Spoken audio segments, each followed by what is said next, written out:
3 hari setelah operasi sesar, ibu mertua saya menyuruh tukang membongkar kamar tempat saya dan bayi saya berbaring. Katanya, kamar itu mau dipakai gudang, yang ia tidak tahu. Di laci kamar itu tersimpan satu map coklat. Dan di dalam map itu, ada nama yang akan membuat seisi rumah ini terdiam. Halo, sahabat. Selamat datang kembali di kanal ini. Sebelum kita mulai, kalau kalian percaya bahwa kesabaran punya batas dan kebenaran selalu menemukan jalannya, tinggalkan satu kata di kolom komentar. Karena cerita malam ini mungkin pernah terjadi di rumah seseorang yang kalian kenal. Nama saya Anissa Rahmawati. Usia saya 32 tahun. Saya lahir dan besar di Klaten, lalu pindah ke pinggiran Bekasi setelah menikah. Sebelum punya anak, saya bekerja sebagai notaris di sebuah kantor kecil di kawasan Bintaro. Pekerjaan yang membuat saya terbiasa membaca satu hal dengan sangat teliti, yaitu surat, setiap titik, setiap nama, setiap tanda tangan. Suami saya bernama Reza Pratama. Usianya 36 tahun. Ia bekerja sebagai teknisi mesin di sebuah pabrik di kawasan industri. Reza bukan lelaki yang pandai bicara. Ia tidak romantis, tapi ia rajin dan ia jujur. Pulang kerja selelah apapun, kalau melihat saya kesakitan, ia diam-diam menghangatkan air atau menggantikan popok anak kami tanpa diminta. Kami tinggal di rumah ibu mertua. Bangunan tua 2 lantai di sebuah gang sempit. Di musim kemarau, lantai 2 terasa seperti panci yang dijemur. Saya tahu ini bukan rumah impian, tapi saya tidak pernah mengeluh. Saya pikir asal kami bersama, panas pun bisa ditahan. Yang saya tidak tahu, di balik dinding rumah panas itu tersimpan sebuah rahasia tentang tanah, tentang warisan, dan tentang siapa sebenarnya pemilik sah tempat kami berpijak. Ibu mertua saya bernama Bu Sutinah, usianya 61 tahun. Beliau bukan tipe yang memukul, bukan tipe yang berteriak, tapi setiap kalimatnya seperti jarum halus, tidak terlihat, tapi menusuk di tempat yang paling lembut. Beliau punya satu anak perempuan, adik Reza, bernama Wulan. Usianya 29 tahun, belum menikah, dan tinggal di rumah yang sama. Wulan adalah bayangan ibunya. Apapun yang Bu Sutinah katakan, Wulan menambahkan bumbu. Bapak mertua saya, Pak Darmaji, sudah lama sakit-sakitan. Beliau lebih banyak diam, duduk di kursi tua di sudut ruang tamu. Tapi mata beliau, kalau kalian perhatikan, selalu menyimpan sesuatu yang ingin diucapkan, namun tertahan. Saya menikah dengan Reza 3 tahun lalu. Pernikahan kami sederhana. Tidak ada gedung, tidak ada catering mahal, hanya akad di masjid kampung dan syukuran kecil. Sejak hari pertama, saya tahu posisi saya di rumah ini. Saya adalah menantu yang dibawa masuk, bukan anak yang dilahirkan. Setiap kali ada yang salah, mata semua orang otomatis menoleh ke arah saya. Awalnya saya kira itu hanya soal adaptasi. Saya kira seiring waktu, Bu Sutinah akan melihat saya sebagai bagian keluarga. Saya salah, karena yang beliau lihat dari saya sejak awal bukan menantu, tapi rahim yang akan memberinya cucu. Dan begitu cucu itu lahir, beliau pikir tugas saya sudah selesai. Saya hamil di tahun kedua pernikahan. Kehamilan yang tidak mudah. Tekanan darah saya tinggi, dan dokter sejak awal sudah memperingatkan kemungkinan operasi. Selama hamil, saya tetap memasak, tetap mencuci, tetap mengurus rumah. Bu Sutinah menganggap itu wajar. Perempuan hamil yang masih kuat bekerja, katanya. Tandanya, anaknya akan kuat. Tapi setiap kali saya butuh istirahat. Beliau punya komentar. Dulu ibu hamil masih panggul. Air dari sumur, katanya. Sekarang baru hamil saja sudah seperti ratu. Saya hanya diam. Saya menyimpan semua di dalam dada. Saya pikir sebentar lagi anak saya lahir dan semua akan berubah. Akhir bulan Juni, kandungan saya bermasalah. Saya harus segera dioperasi. Reza panik. Ia meminjam motor tetangga untuk membawa saya ke rumah sakit. Bu Sutinah saat itu hanya berkata satu kalimat sebelum kami berangkat. Operasi itu mahal. Mbok ya, Diusahakan normal saja. Saya tidak menjawab. Saya sedang menahan nyeri yang membelah perut. Beberapa jam kemudian, anak perempuan saya lahir lewat operasi sesar. Beratnya 3,1 kilogram. Tangisnya keras dan sehat. Saya menamainya Keisha saat pertama kali menggendongnya. Seluruh sakit di tubuh saya seakan hilang sejenak. Freza menangis di samping ranjang. Lelaki yang tidak pandai bicara itu hanya bisa mengusap kepala saya berkali-kali. Tapi di luar kamar bersalin, suasana berbeda. Bu Sutina datang menjenguk. Beliau menggendong Keisha, mengamati wajahnya, lalu berkata, "Alhamdulillah, mirip Reza. Hidungnya hidung keluarga kami." Lalu beliau menyerahkan Keisha kembali kepada saya, tanpa sekalipun bertanya bagaimana keadaan saya. Padahal saya baru saja keluar dari ruang operasi. Padahal jahitan di perut saya masih basah. Saya pulang ke rumah 5 hari kemudian. Tubuh saya belum pulih. Setiap kali batuk, jahitan di perut terasa seperti ditarik. Dokter berpesan, saya harus banyak istirahat, makan bergizi, dan menjaga luka tetap kering. Tapi rumah itu di bulan Juli, panasnya luar biasa. Kamar kami di lantai 2 seperti tungku. Keisha sering terbangun menangis karena gerah. Keringatnya membasahi seluruh punggung. Saya dengan luka yang belum kering, harus bangun setiap 2 jam, menipasi anak saya dengan kipas kertas sampai tangan saya pegal. Reza melihat itu. Suatu malam, ia pulang membawa sebuah kotak besar, sebuah pendingin ruangan AC kecil, merek yang tidak mahal. Dibeli dengan cara mencicil 12 bulan. "Buat Keisha," katanya pelan. "Biar dia nggak kepanasan. Kamu juga, biar lukamu cepat sembuh." Saya menatap kotak itu, lalu menatap Reza. Bagi orang lain, AC mungkin hanya barang elektronik biasa. Bagi saya, malam itu, ia adalah sepasang tangan yang menopang saya dan bayi saya di hari-hari paling lemah. Saya tidak tahu, benda kecil itulah yang akan menjadi sumbu dari semua yang terjadi setelahnya. Sorenya, tukang dari toko datang memasang AC di kamar kami. Suara bor menggema di dinding. Keisha sempat terkejut dan menangis. Lalu saya bawa ke teras, menenangkannya. Di halaman bawah, Bu Sutina sedang duduk membersihkan kangkung. Beliau membersihkannya untuk kedua kali. Padahal kangkung itu sudah bersih. Matanya terus melirik ke arah jendela kamar kami. Wulan berdiri di sampingnya, bersedekap. "Sekarang sudah zamannya, ya," kata Wulan.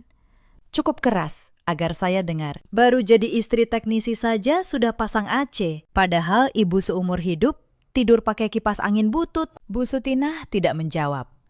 Tapi tangannya mencabik kangkung lebih keras dari biasanya. Malam itu, untuk pertama kalinya setelah sekian lama, kamar kami terasa sejuk. Keisha tidur pulas lebih dari 3 jam. Saya pun bisa memejamkan mata sejenak tanpa terbangun karena keringat. Reza duduk di kaki ranjang, mengatur suhu agar tidak terlalu dingin. Ia menggantungkan sehelai kain di depan lubang angin, supaya udara tidak langsung mengenai Keisha. "Kita memang belum punya apa-apa," gumamnya. "Tapi anak kita harus bisa tidur nyenyak. Kamu juga harus sembuh." Saya menatapnya, dan hati saya penuh. Saya pikir mungkin badai sudah lewat. Saya salah. Badai itu baru saja mengumpulkan tenaga. Keesokan paginya, saya bangun saat langit masih remang. Saya turun ke dapur untuk membuat air hangat. Di ruang tengah, saya mendengar suara Bu Sutina dan Wulan berbisik. Mereka berhenti begitu melihat saya. Bu Sutina menatap saya lama, lalu berkata dengan nada datar, "Nisa, kamar atas itu kan sebenarnya kamar paling besar di rumah ini. Sayang kalau cuma dipakai kamu sama bayi." Saya tidak mengerti maksudnya. Saya hanya mengangguk dan kembali ke dapur. Tapi kalimat itu saya tahu sekarang adalah peluru pertama. Hari berikutnya, saat saya sedang menyusui Keisha di kamar, Bu Sutina masuk tanpa mengetuk. Beliau memandang berkeliling, lalu berkata, "AC ini bagus juga. Tapi kasihan Bapak, beliau yang sakit malah tidur di kamar pengap di bawah. AC ini buat Keisha." "Bu," kata saya pelan. "Dokter bilang bayi nggak boleh kepanasan." Apalagi luka jahitan saya juga belum kering. Bu Sutinah menatap saya. Bayi kepanasan itu wajar. Nisa, Reza dulu juga kepanasan. Nyatanya sehat sampai sekarang. Yang sakit beneran itu Bapak. Saya diam. Saya tahu di rumah ini. Kalau saya membalas, saya yang akan disebut durhaka. 3 hari kemudian, kejadian itu terjadi. Pagi itu, Reza sudah berangkat kerja. Saya sedang menggendong Kisha di teras, menjemurnya di bawah matahari pagi sebentar. Tiba-tiba, saya mendengar suara bor dari dalam rumah. Saya bergegas masuk. Di tangga, saya berpapasan dengan 2 orang tukang yang membawa AC saya, yang masih mencicil, diturunkan dari kamar kami menuju kamar Bu Sutinah di lantai 1. Mau dibawa kemana itu? Suara saya bergetar. Bu Sutinah keluar dari kamarnya. Tenang sekali. Dipindah ke kamar Bapak. Beliau lebih butuh. Kamu masih muda, masih kuat.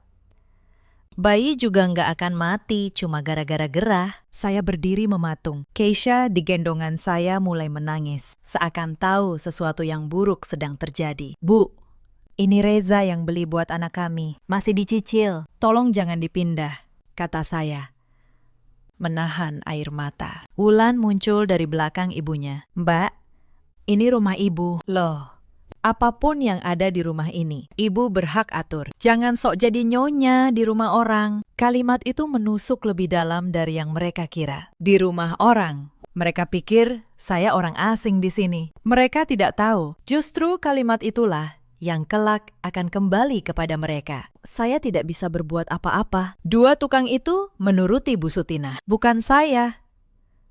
Aceh itu turun ke kamar beliau dan di dinding kamar kami hanya tersisa beberapa lubang bor yang berantakan dan kabel yang menjuntai seperti urat yang putus. Malam itu, Keisha menangis sepanjang malam karena gerah. Saya kembali menyipasinya dengan kipas kertas, dengan jahitan yang berdenyut setiap kali saya menunduk. Air mata saya jatuh tanpa suara, supaya tidak membangunkan siapapun. Saat Reza pulang dan melihat dinding kamar yang kosong, wajahnya berubah. AC-nya mana? Tanyanya.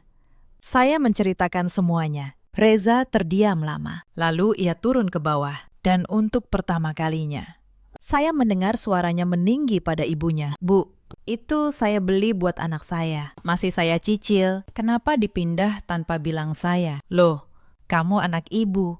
Jawab Bu Sutinah. Apa yang kamu punya? Ya punya keluarga ini. Lagi pula bapakmu yang sakit. Masa kalah sama bayi? Bapak bisa pakai kipas. Bu, Keisha bayi. Lukanya Nisa belum sembuh. Sudah.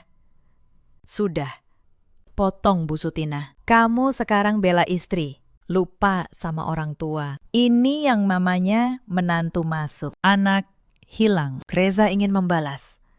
Tapi Pak Darmaji dari kursinya berkata pelan. Sutinah, sudah. Aceh itu buat cucu kita. Kembalikan saja ke atas. Bu Sutinah menoleh tajam pada suaminya. Bapak ini selalu saja membela mereka. Memangnya saya salah? Rumah ini punya saya. Saya yang atur. Pak Darmaji terdiam. Tapi saya melihat di mata beliau. Ada sesuatu yang patah dan ada sesuatu yang ingin beliau katakan. Tapi beliau telan kembali. Aceh itu tidak pernah kembali ke kamar kami. Sejak malam itu, Reza lebih banyak diam di rumah. Tapi saya tahu di dalam. Ia sedang menahan banyak hal yang ia tidak tahu dan yang saya sendiri belum tahu malam itu. Di kamar yang panas inilah tersimpan jawaban atas semua kesombongan mereka. Hari-hari berikutnya, tekanan tidak datang sekaligus. Ia datang setetes demi setetes, seperti air yang menetes ke batu. Pelan, tapi melubangi. Yang pertama adalah soal air susu. Karena saya menyusui. Saya menyimpan stok ASI perah di freezer dapur dalam kantong-kantong kecil yang saya beri tanggal. Itu cadangan kalau saya sedang tidak di rumah atau kalau jahitan saya sedang sangat nyeri. Suatu pagi, saya membuka freezer. Dan semua kantong itu hilang. Bu, ASI saya di freezer kemana? Tanya saya. Bu Sutina menjawab tanpa menoleh, sambil mengaduk teh. Oh, itu. Wulan buang. Bau, katanya. Freezer kan buat simpan lauk, bukan buat begituan. Saya terdiam. Stok 2 minggu. Hilang dalam sekejap. Bagi ibu menyusui, ASI perah bukan sekadar cairan. Itu jam-jam saya duduk memompa di tengah malam, menahan kantuk dan nyeri. Wulan keluar dari kamarnya, menguap. Lagian aneh. Mbak, nyimpen susu di freezer. Di sini bukan rumah sakit. Saya tidak membalas. Saya hanya menutup pintu freezer pelan-pelan. Tapi malam itu, saya mulai mencatat. Bukan untuk membalas. Hanya supaya saya ingat bahwa kesabaran saya punya saksi, yaitu diri saya sendiri. Lalu datang soal pekerjaan rumah. Ada kabar bahwa keluarga jauh dari pihak mertua akan datang menjenguk bayi. Bu Sutina ingin menjamu mereka dengan rendang, opor, dan kue-kue. Dan beliau menyerahkan semua kepada saya. Nisa, kamu yang masak. Ya, ibu sudah tua. Wulan gak bisa masak. Lagi pula kamu kan yang punya bayi, ya kamu yang harus menjamu tamu yang datang lihat bayimu. Saya menatap tumpukan belanjaan di meja dapur. Jahitan sesar saya baru 3 minggu. Berdiri lama membuat perut saya berdenyut. Tapi saya tahu kalau saya menolak, mereka akan punya cerita baru untuk tetangga. Menantu malas, menantu sombong, menantu yang tidak mau repot. Maka saya masak seharian penuh. Dengan Keisha digendong di selendang di dada saya. Saya mengulek bumbu, menumis.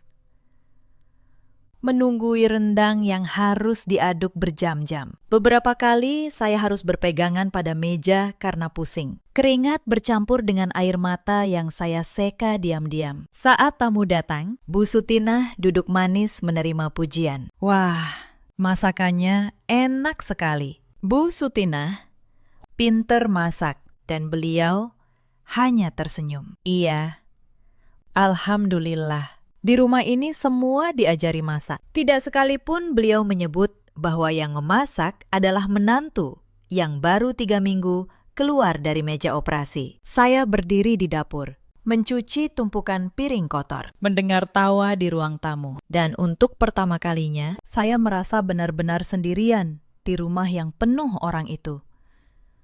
Insiden ketiga adalah yang paling menyakitkan karena menyangkut uang. Setiap bulan, Reza menyerahkan sebagian gajinya untuk biaya rumah. Itu wajar dan saya tidak pernah keberatan. Tapi bulan itu, Reza menyisihkan sejumlah uang khusus untuk imunisasi Keisha dan kontrol jahitan saya ke dokter. Uang itu ia titipkan di laci kamar. Saat saya mau membawanya ke posyandu, uang itu tidak ada. Saya bertanya pada Reza. Ia bingung.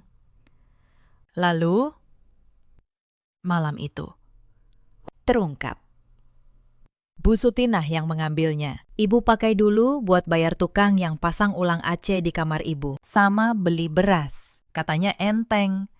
Toh imunisasi bisa ditunda. Bayi sehat kok. Lagian di posyandu kan gratis. Itu bukan cuma imunisasi, Bu, kata saya. Menahan suara. Itu juga buat kontrol jahitan saya. Kalau infeksi, bisa bahaya. Jahitan, ia tinggal dijaga sendiri, jawab beliau. Dulu ibu melahirkan gak pernah kontrol-kontrol segala, sehat-sehat saja. Reza mengepalkan tangan. Tapi saya menyentuh lengannya, memberi isyarat agar diam. Bukan karena saya menyerah, tapi karena saya tahu ini bukan saat yang tepat. Saya sudah menyimpan sesuatu yang jauh lebih besar dari uang imunisasi. Yang keempat, terjadi di luar rumah, di posyandu. Saat saya akhirnya membawa Keisha imunisasi dengan uang pinjaman dari tetangga. Saya mendengar bisik-bisik. Beberapa ibu menatap saya dengan tatapan aneh. Belakangan, saya tahu Bu Sutinah telah bercerita ke seantero kampung bahwa menantunya manja, suka beli barang mahal, padahal suami cuma teknisi, tidak mau menurut pada mertua, dan membuat anaknya berani melawan orang tua. Cerita itu sudah berputar dari mulut ke mulut, dipoles sedemikian rupa sampai saya di mata kampung. menjadi menantu durhaka. Saya pulang dari posyandu dengan dada sesak, bukan karena tuduhan itu benar, tapi karena saya tahu melawan gosip dengan kata-kata hanya akan membuat saya tampak semakin bersalah. Kebenaran tidak bisa diteriakan. Kebenaran harus dibuktikan. Dan malam itulah, ketika semua tuduhan menumpuk di pundak saya, ketika saya merasa paling tidak berdaya, saya teringat pada lemari tua di sudut kamar. Lemari yang kuncinya baru saja saya temukan. Setiap malam yang berat membawa saya lebih dekat pada satu titik. Setiap penghinaan menambah satu alasan untuk akhirnya membuka pintu yang selama ini terkunci. Dan setiap kali mereka berkata, "Ini rumah ibu," tanpa mereka sadari, mereka sedang berjalan menuju kalimat yang akan mematahkan mereka sendiri. Hari-hari berikutnya, setiap makan malam menjadi medan perang dingin. Suatu malam, menu kami sayur bening, ikan asin, dan sambal. Saya duduk dekat pintu sambil menggendong Kesha. Bu Sutina menyendokkan nasi untuk Reza, lalu berkata, "Makan yang banyak, Nak. Sekarang kamu kerja, bukan cuma buat anak istri, buat bayar Aceh juga. Kasihan, badan dipakai kerja Rodi buat fasilitas mewah." Wulan tertawa. "Iya, Mas Budi Mas Reza sekarang gayanya kayak manajer. Istri dan anak harus full fasilitas. AC, susu mahal, popok merek bagus. Saya nggak pernah minta Mas Reza beli apa-apa," kata saya. Menahan suara. "Itu karena Keisha kepanasan." Wulan mengangkat bahu. "Aku nggak bilang Mbak yang minta. Aku cuma lihat kakakku terlalu sayang istri." "Mbak, jangan sensi. Perempuan abis melahirkan, kan katanya banyak pikiran." Bu Sutina menyambung. "Baru dibilang begitu saja, sudah tersinggung. Rumah ini sekarang kayaknya harus hati-hati kalau mau bicara." Pak Darmaji meletakkan mangkuknya. "Sudahlah. Dia baru melahirkan. Jangan diperpanjang." Bu Sutinah menoleh tajam. "Bapak lagi. Apa saya salah bicara? Rumah pas-pasan. Mau keluar uang, harus dipikir." Tidak ada yang bicara lagi. Hanya suara sendok beradu dengan piring. Terdengar kering. Saya membawa Kesha kembali ke kamar. Di belakang saya dengar Bu Sutina menghela napas panjang. Seolah saya baru saja melakukan dosa besar. Puncak dari semua kekejaman kecil itu terjadi pada satu malam. Ketika Kesha demam, suhu tubuhnya naik, pipinya merah, dan ia rewel sepanjang malam. Kamar kami tanpa Aceh terasa seperti tungku, dan keringat membuat demamnya semakin tidak nyaman. Saya menyalakan kipas angin tua satu-satunya yang kami punya, mengarahkannya ke arah Kesha dari jauh. Tengah malam, Bu Sutina mengetuk pintu, lalu masuk tanpa menunggu. Kipasnya dimatikan, berisik, dan boros listrik. Tagihan bulan ini sudah membengkak gara-gara Aceh. "Bu, Kesha demam," kata saya. "Dia butuh udara." "Demam ya, dikompres, bukan dikipas. Dulu anak-anak ibu demam juga nggak pakai kipas-kipasan." "Matikan." Saya menatap beliau, lalu menatap Kesha yang merintih. Saya tidak mematikan kipasnya. Untuk pertama kalinya, saya membantah dengan diam. Bu Sutina berdiri sebentar, lalu pergi sambil menggerutu. "Menantu sekarang. Dibilangin orang tua, malah ngeyel." Saya menggendong Kesha sepanjang malam, mengompres dahinya dengan air hangat, sambil membaca buku panduan dari posyandu di bawah cahaya ponsel. Reza sedang shift malam, jadi saya sendirian. Dan dalam kesendirian itu, di tengah tangis bayi saya yang demam, saya bersumpah pada diri sendiri bahwa anak saya tidak akan tumbuh menjadi orang yang menganggap menyakiti orang lemah adalah hal biasa. Pagi harinya, demam Kesha turun. Tapi tekad saya naik. Beberapa hari kemudian, Wulan membawa pulang seorang lelaki, calon yang ia bangga-banggakan. Seluruh rumah disiapkan untuk menyambutnya, dan di depan lelaki itu, Wulan memperkenalkan saya dengan kalimat yang membuat saya mengepalkan tangan di balik selendang bayi. "Ini istrinya Mas Reza. Numpang di sini juga." Maklum, suaminya cuma teknisi, jadi belum bisa punya rumah sendiri. Lelaki itu memandang saya dengan tatapan kasihan yang menghina. Bu Sutinah menambahkan, "Iya, kami sih ikhlas menampung, namanya juga keluarga." Saya hanya tersenyum sopan. Saya menyuguhkan teh, lalu undur diri ke kamar. Tapi di dalam sesuatu mengeras. Bukan dendam, tapi keputusan. Saya tahu persis sekarang bahwa diam saya selama ini bukan kelemahan. Diam saya adalah waktu yang saya beli untuk menyiapkan satu kebenaran yang akan membuat semua kalimat numpang itu runtuh. Malam itu saya tidak bisa tidur, bukan karena gerah, tapi karena satu hal yang terus berputar di kepala saya. Kalimat Wulan tadi siang. Ini rumah ibu, jangan sok jadi nyonya di rumah orang. Numpang di sini. Saya bangkit perlahan, agar tidak membangunkan Keisha. Saya berjalan ke arah lemari tua di sudut kamar. Lemari yang dulu katanya milik almarhum kakek Reza. Lemari yang sejak kami menempati kamar ini tidak pernah dibuka. Karena kuncinya hilang. Tapi minggu lalu, saat membongkar barang lama, mencari kain bedong, saya menemukan kunci kecil berkarat di balik laci. Dan saat saya coba, kunci itu cocok. Malam itu, dengan tangan gemetar, saya membuka lemari itu lagi. Di dalamnya, di antara baju-baju lama dan koran menguning, ada satu map coklat yang terikat karet. Saya sudah pernah melihatnya seminggu lalu, tapi waktu itu saya tidak sempat membacanya, karena Keisha menangis. Kali ini, di bawah cahaya temaram, saya membukanya. Dan saat saya membaca lembar pertama, jantung saya berhenti sejenak. Yang ada di tangan saya bukan surat biasa. Itu adalah sertifikat tanah. Sertifikat hak milik atas tanah tempat rumah ini berdiri. Saya membacanya pelan-pelan, karena profesi saya mengajari saya untuk tidak salah baca satu huruf pun. Dan di kolom, nama pemilik. Tertulis bukan nama Bu Sutina, bukan nama Pak Darmaji. Yang tertulis di sana adalah nama almarhum kakek Reza, lengkap dengan satu lembar surat di belakangnya. Sebuah surat wasiat tulisan tangan, bertanggal jelas, ditandatangani di atas meterai. Isi surat itu membuat tangan saya gemetar. Kakek Reza, sebelum meninggal, mewasiatkan tanah ini bukan kepada Bu Sutina. Tanah ini diwariskan kepada cucu pertama yang lahir dari garis keluarga ini. Cucu pertama. Dan kakek menulis dengan jelas, selama cucu pertama belum lahir, tanah dititipkan dan dirawat, tapi tidak boleh dijual atau dialihkan oleh siapapun. Saya terduduk di lantai. Selama ini, semua orang di rumah ini berkata, ini rumah ibu. Padahal secara hukum, rumah ini belum pernah resmi menjadi milik Bu Sutina dan cucu pertama yang dimaksud kakek yang akan menjadi pewaris sah tanah ini. Baru saja lahir 5 hari lalu lewat operasi sesar. Cucu pertama itu adalah Keisha, anak saya. Saya memeluk map itu di dada. Bukan karena saya menginginkan tanah, tapi karena untuk pertama kalinya saya mengerti satu hal.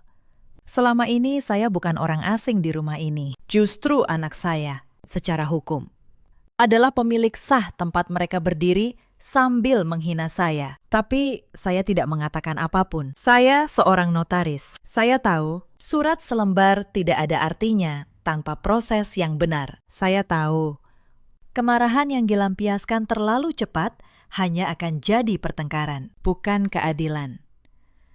Maka malam itu, saya menutup kembali map coklat itu, menguncinya, dan menyimpan kuncinya di tempat yang tak akan mereka duga. Saya memutuskan untuk diam dan menunggu. Hari-hari berikutnya, saya berubah.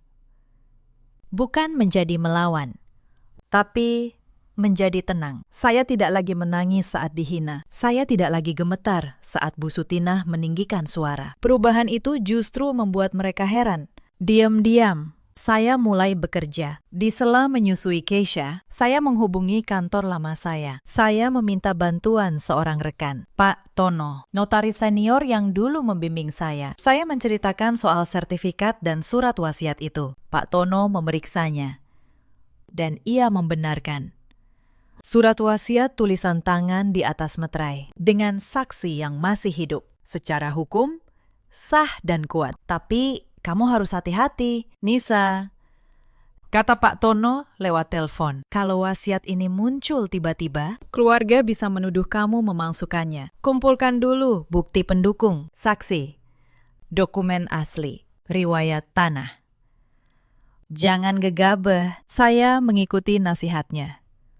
Pelan-pelan, tanpa siapapun curiga. Saya mulai menyusun semuanya. Saya menemukan saksi penandatanganan wasiat, seorang tetangga tua bernama Pak Hadi, yang dulu hadir saat kakek menulisnya. Saya mencatat riwayat pembayaran pajak tanah, yang ternyata selama ini dibayar dari rekening peninggalan kakek, bukan dari Bu Sutina. Saya melakukannya dengan sangat hati-hati. Saat menyusui, Kesha tengah malam, saya membaca ulang setiap lembar dokumen, memastikan tidak ada celah. Saat Bu Sutina dan Wulan pergi ke pasar, saya menemui Pak Hadi diam-diam di rumahnya. Lelaki tua itu, yang ternyata sudah lama menyimpan rasa tidak enak, bercerita banyak. Kakekmu Reza itu orang baik. Nah, kata Pak Hadi. Sebelum meninggal, beliau memanggil saya dan satu tetangga lagi. Beliau bilang, tanah ini jangan sampai jatuh ke tangan yang salah. Beliau tahu watak menantunya, Bu Sutina. Makanya beliau menulis wasiat itu, supaya tanah turun ke cucu yang benar-benar darah keturunannya, bukan disalahgunakan. Saya saksinya. Saya bersedia bersaksi kapanpun. Air mata saya hampir jatuh mendengarnya. Ternyata almarhum kakek, jauh sebelum saya ada, sudah memikirkan keadilan untuk cucu yang bahkan belum lahir. Dan tanpa beliau tahu, cucu itu adalah Kesha saya. Saya juga menemui pegawai kelurahan untuk menyalin riwayat tanah. Semua cocok.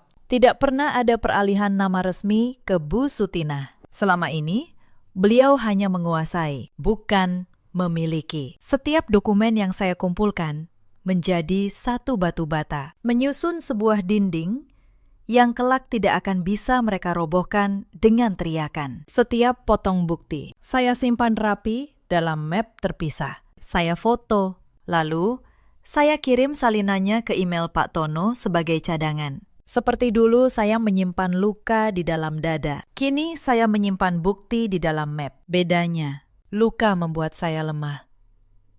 Bukti membuat saya tenang. Sementara itu, di rumah, tekanan tidak berhenti. Bu Sutina mulai menyinggung soal kamar kami lagi. Suatu hari, beliau berkata terang-terangan, "Nisa, kamar atas itu mau ibu pakai buat Wulan. Wulan kan mau ada calon. Masa kamarnya sempit? Kamu sama bayi pindah ke kamar bawah yang kecil saja. Toh kalian nggak butuh ruang luas." Saya menatap beliau. Saya bisa saja menolak, tapi saya hanya berkata, "Baik, Bu, nanti saya bicarakan dengan Mas Reza." Bu Sutina tampak puas. Beliau pikir saya akhirnya tunduk. Padahal saya hanya sedang menjaga agar tidak ada keributan sebelum semua bukti lengkap.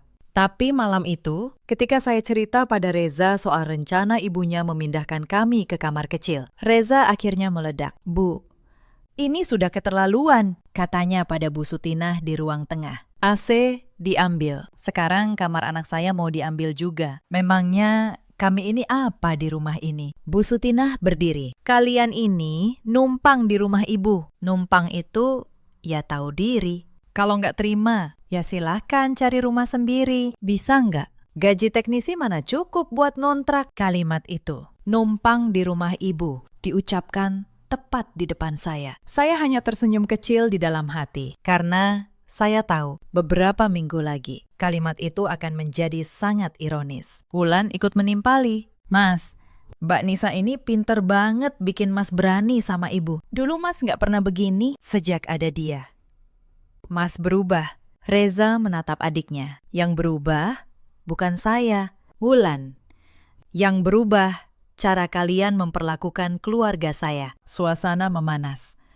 Pak Darmaji mencoba menengahi, tapi suaranya yang lemah tenggelam. Malam itu berakhir dengan semua orang masuk ke kamar masing-masing dengan amarah yang tertahan. 3 minggu berlalu. Bukti saya hampir lengkap. Pak Tono sudah menyiapkan langkah hukum yang benar. Wasiat akan didaftarkan. Hak waris akan ditetapkan secara resmi melalui pengadilan. Dan kepemilikan tanah akan dialihkan kepada ahli waris sah, yaitu Kesha, dengan saya dan Reza sebagai wali. Tapi sebelum semua selesai, terjadi satu peristiwa yang mempercepat segalanya. Sore itu, saya sedang keluar membeli obat di apotik. Saya menitipkan Kesha pada Reza yang kebetulan libur. Tapi Reza tertidur kelelahan setelah lembur semalaman. Saat itulah, Bu Sutinah masuk ke kamar dan menggendong Kesha keluar menuju halaman. Saya pulang tepat saat Bu Sutinah berdiri di halaman, menggendong Kesha. Sementara langit mulai mendung. Kesha menangis kencang. Tidak nyaman di gendongan yang asing. Bu,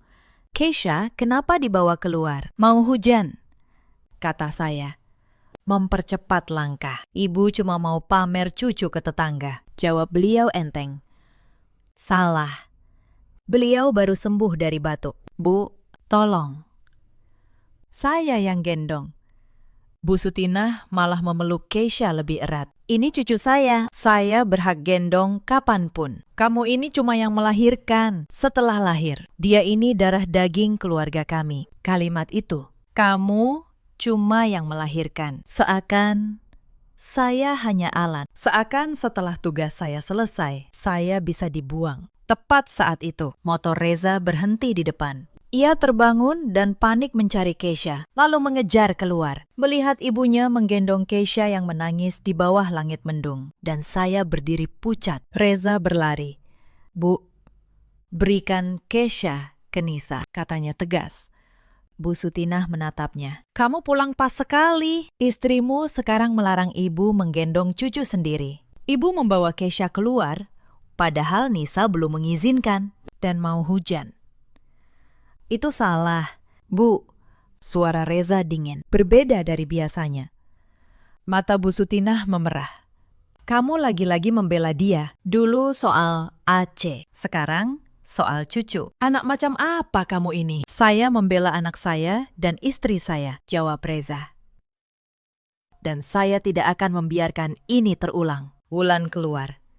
Lebay banget sih, cuma digendong sebentar. Reza menatap adiknya. Perlu, karena kalau tidak ditegaskan, kalian akan terus bilang ini cuma masalah kecil. Reza mengambil Kesha dari gendongan ibunya. Kesha langsung tenang di dada ayahnya. Bu Sutinah berdiri terpaku. Wajahnya keras menahan amarah. Bagus, katanya akhirnya. Kalau kalian merasa hebat, silahkan keluar dari rumah ini. Rumah ini punya saya. Saya nggak mau lagi ada orang yang ngelawan di rumah saya sendiri. Hening sejenak.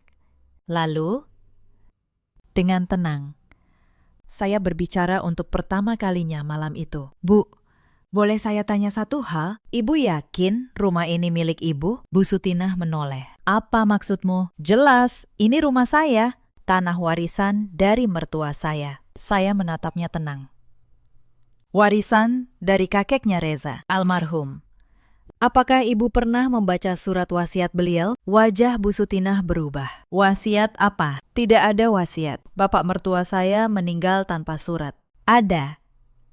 Bu, kata saya pelan.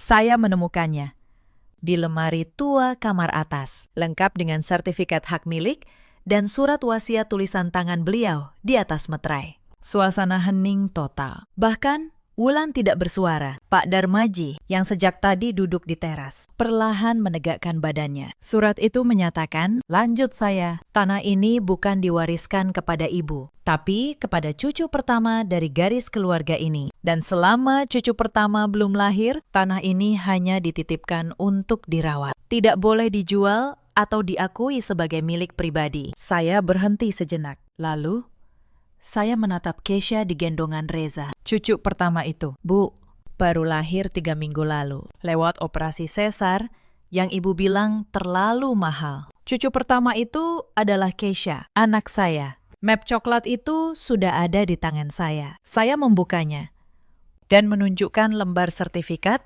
serta surat wasiat itu tanpa melepaskannya dari tangan saya. Jadi, selama ini, Bu, saya bukan orang asing yang numpang, justru anak saya, secara hukum, adalah pemilik sah tanah tempat ibu berdiri sambil menyuruh kami keluar. Wajah Bu Sutinah pucat pasi. Itu palsu.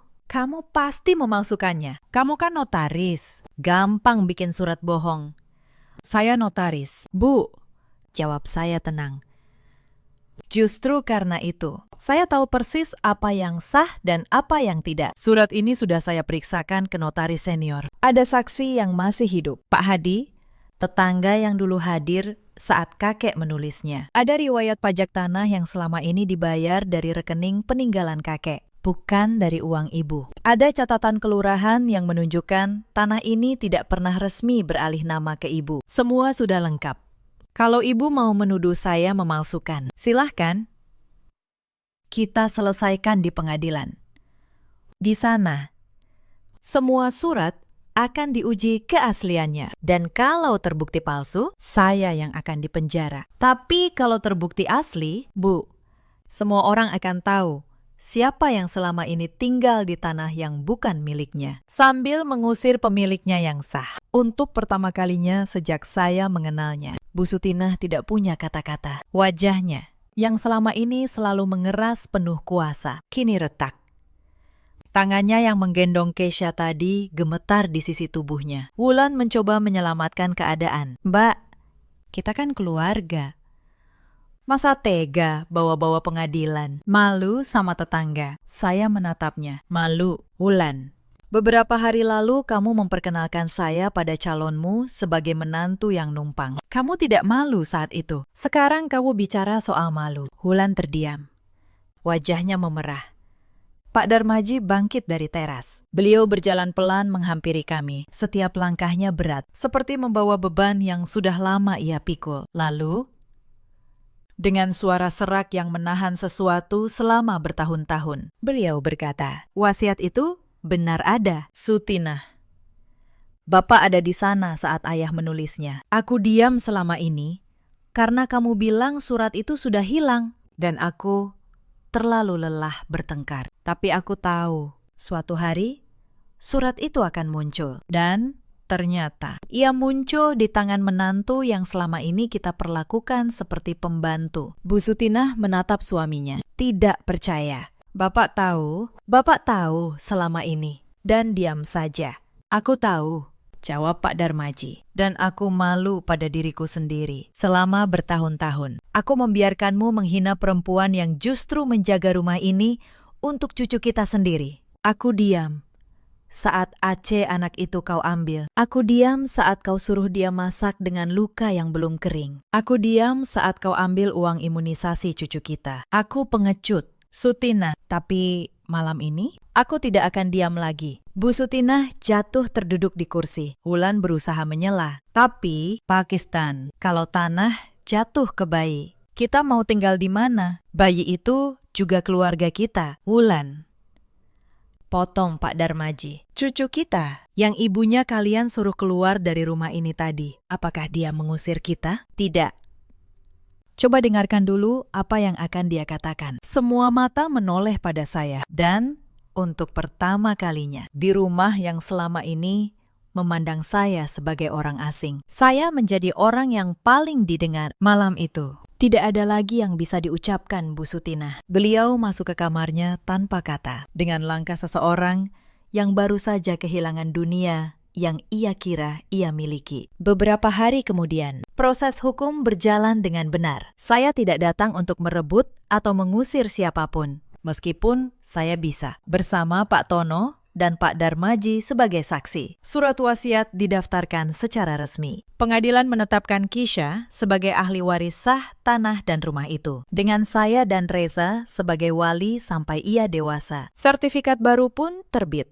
Dan di kolom nama pemilik, kini tertulis nama anak saya, Keisha Pratama, pemilik sah tanah yang berdiri di gang sempit pinggiran Bekasi. Saya bisa saja hari itu berdiri di tengah ruang tamu dan berkata, "Sekarang kalian yang numpang." Saya bisa saja menyuruh mereka keluar, persis seperti mereka dulu menyuruh saya. Tapi saya tidak melakukannya. Saya kumpulkan semua orang di ruang tengah. Bu Sutinah, Wulan, Pak Darmaji, dan Reza. Saya letakkan sertifikat baru itu di atas meja. Rumah ini, kata saya, secara hukum, sekarang milik Keisha. Tapi saya tidak akan mengusir siapapun. Bu Sutinah dan Pak Darmaji boleh tinggal di sini sampai akhir. Wulan juga.